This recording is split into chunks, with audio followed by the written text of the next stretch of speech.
நாடாளுமன்ற தேர்தல் தொடர்பாக மக்களின் மன ஓட்டத்தை அறியும் நாட்டின் நாடி கணிப்பு பகுதியில் மேற்கு வங்க மாநிலத்தின் அரசியல் கள நிலவரம் குறித்து நேரடியாக பார்த்து வருகிறோம்.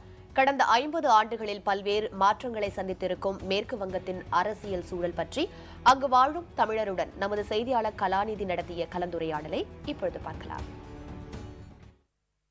மேற்கு வங்க மாநிலத்தின் கடந்த கால அரசியல், தற்கால அரசியல் போன்றவை குறித்து கொல்கத்தா நகரில் 60 ஆண்டுகளாக வாழ்ந்து வரக்கூடிய திரு மு. நாராயணசுவாமி அவர்களிடம் விரிவாக பேசுவோம்.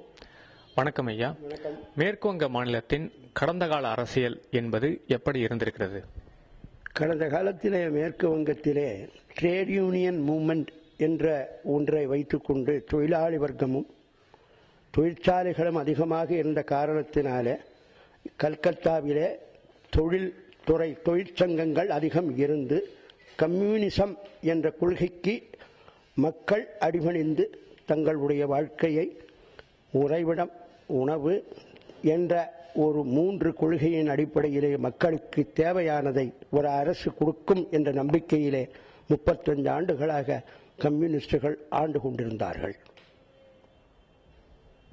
அதன் பிறகு கடந்த 2011ஆம் ஆண்டு கம்யூனிச ஆட்சி என்பது முடிவுக்கு வந்து திரிணாமுல் காங்கிரஸ் கட்சியானது ஆட்சியை பிடித்தது. இந்த மாற்றம் எப்படி சாத்தியப்பட்டது? எதனால் இந்த மாற்றம் ஏற்பட்டது? அடித்தள மக்கள் தங்களுடைய தேவைகளை பூர்த்தி செய்து கொள்வதற்காக எந்த ஒரு கட்சியை நம்பி வாழ்ந்தார்களோ அந்த கட்சியினுடைய அடிப்படை கொள்கையிலிருந்து மாறுபட்டு இருக்கிறார்கள் என்றை உணர வைத்தது திரிணாமுல் காங்கிரஸ் என்ற ஒரு கட்சி. அந்த கட்சி மக்களுடைய அடித்தளத்திலே இருந்து வந்தவர்களுக்கு நம்பிக்கை ஊட்டிய காரணத்தினாலே இப்பொழுது மேற்கு வங்கத்தில் திரிணாமுல் காங்கிரசினுடைய தலைமைதான் வெற்றி பெறும் என்று தோன்றுகிறது. மற்ற மாநிலங்களில் இருப்பதைப் போல ஜாதி ரீதியான அரசியல், மத ரீதியான அரசியல் என வாக்கு வங்கி அரசியலை நோக்கி சில அரசியல் கட்சிகள் சென்று கொண்டிருக்கும் போது மேற்கு வங்க மாநிலத்தை பொறுத்த வரைக்கும் முக்கியமான தேர்தல் பிரச்சனையாக என்னென்ன விஷயங்கள் முன்வைக்கப்படுகின்றன? கல்கத்தா பொறுத்தவரையும் மேற்கு வங்கத்தை பொறுத்தவரையும் மத சார்புள்ள எந்த கட்சிக்கும் இங்கே இடமில்லை. இரண்டாவது, அரசியலிலே ஜாதி பிரச்சனையே மேற்கு வங்க அரசியலிலே கிடையாது.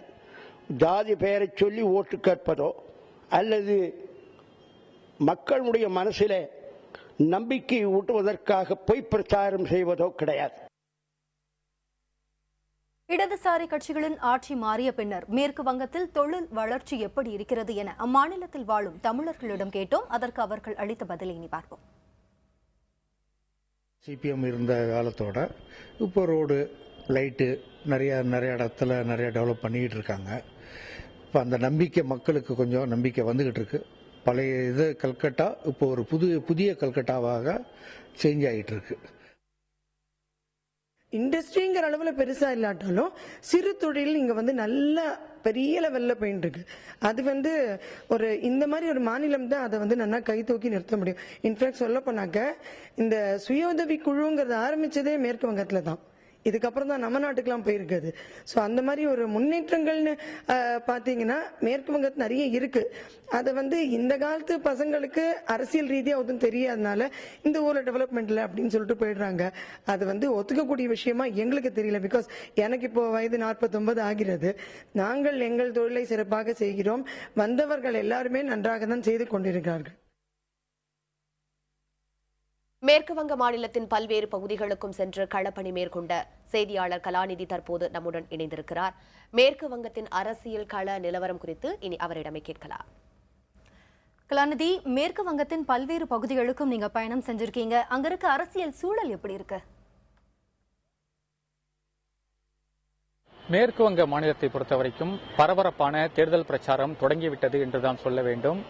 மேற்கு வங்க மாநிலத்தில் ஆட்சியில் இருக்கக்கூடிய திரிணாமுல் காங்கிரஸ் ஆனது மேற்கு வங்கம் தவிர பக்கத்தில் இருக்கக்கூடிய பீகார், ஜார்க்கண்ட், ஒரிசா போன்ற மாநிலங்களையும் சேர்த்து மொத்தம் 78 தொகுதிகளில் போட்டியிட தீர்மானித்திருக்கிறது.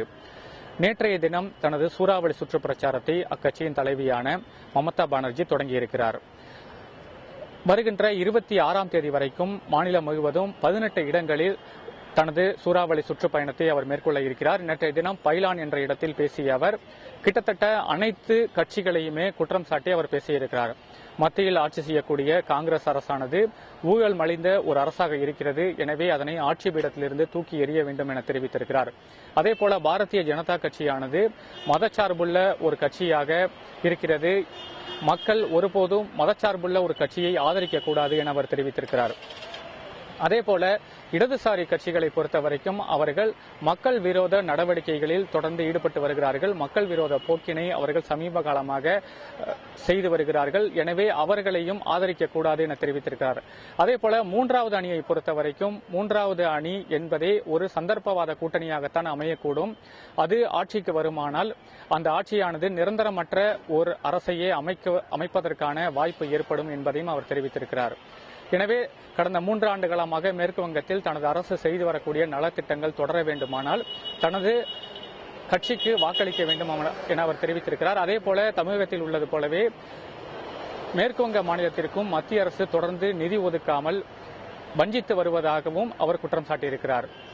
இதே நேரத்தில் இடதுசாரி கட்சிகளை பொறுத்தவரைக்கும் அவர்கள் நேற்றைய தினம் தங்களது வேட்பாளர் பட்டியலை அறிவித்திருக்கிறார்கள். அவர்களை பொறுத்தவரைக்கும் திரிணாமுல் காங்கிரஸ் அரசானது ஊழல் செய்யக்கூடிய ஒரு அரசாக மாறி வருகிறது. அரசு பணிகளில் இருப்பவர்கள் இடமாறுதல் கோரினால் கூட அவர்கள் பணம் கொடுத்துதான் மாற வேண்டியிருக்கிறது என்ற அளவிற்கு ஊழல் மலிந்து வருகிறது என தெரிவிக்கிறார்கள். அதேபோல கூர்கா ஜன்முக்தி மோர்ச்சா என்ற கட்சியினுடைய தலைவராக இருக்கக்கூடிய பீமல் மேற்கு வங்கத்தில் ஆட்சியில் இருக்கக்கூடிய மமதா அரசானது எதிர்க்கட்சிகளை ஒடுக்கக்கூடிய ஒரு அரசாகவே இருக்கிறது. தன்னை எப்போது வேண்டுமானாலும் திரிணாமுல் காங்கிரஸ் கட்சியினர் கொல்லக்கூடும் என்ற ஒரு அதிரடி குற்றச்சாட்டை அவர் முன்வைத்திருக்கிறார். இப்படியாக மேற்கு வங்கத்தின் அரசியல் களம் என்பது தற்போது சூடுபிடிக்க தொடங்கியிருக்கிறது. கலாநிதி, மேற்கு வங்கத்தின் அரசியல் சூழல் குறித்த உங்களுடைய தகவலுக்கு நன்றி. நேர்களே, 42 மக்களவை தொகுதிகளை கொண்ட மேற்கு வங்க மாநிலத்தில் நாடாளுமன்ற தேர்தல் களம் எப்படி இருக்கிறது என்பது குறித்து புதிய தலைமுறை செய்திக்குழு நேரடியாக வழங்கிய தகவல்களை நாட்டின் நாடி கணிப்பு பகுதியில் இன்று பார்த்தோம்.